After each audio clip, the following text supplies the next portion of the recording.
اسلام آباد میں C D A کے کچھ لوگوں نے ایک عجیب و غریب کاروبار شروع کیا۔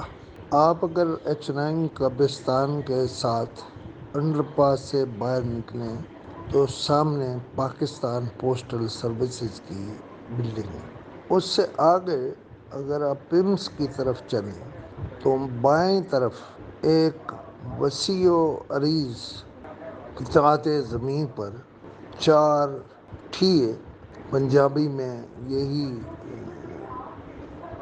لفظ کہا جاتا ٹھیے، لگائے گئے ہیں، جہاں سے درخت بالکل سرے سے ختم کر دیے گئے ہیں، اور یہاں پر ریت، بجری، سیمٹ اور دوسرے عمارتی سامان رکھا گیا ہے، اور یہ ٹھیے تعداد میں 7 ہیں۔ میری اطلاع کے مطابق ہر ٹھیے کے 10 لاکھ لیے گئے ہیں۔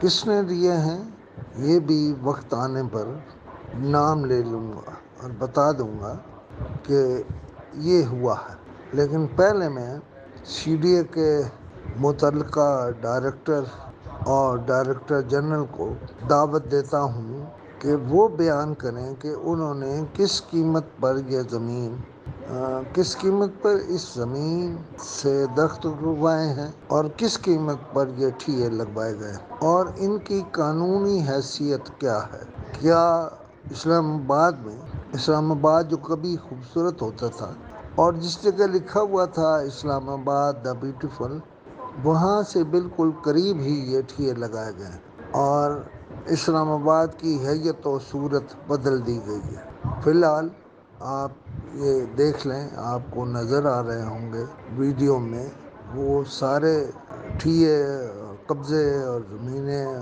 سوال یہ کہ کس کا حق ہے؟ کیا اسلام آباد میں اس طرح سے اسلام آباد کو بدصورت بنانے کے لیے ٹھیے لگائے جا سکتے ہیں؟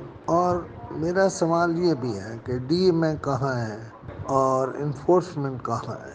کیا یہ انفورسمنٹ ڈی ایم اے اور مالیات کے متفقہ کسی فیصلے کے نتیجے میں لگائے جانے والے ٹھیے ہیں، اور کیا یہ چیئرمین سی ڈی اے کے علم میں ہے؟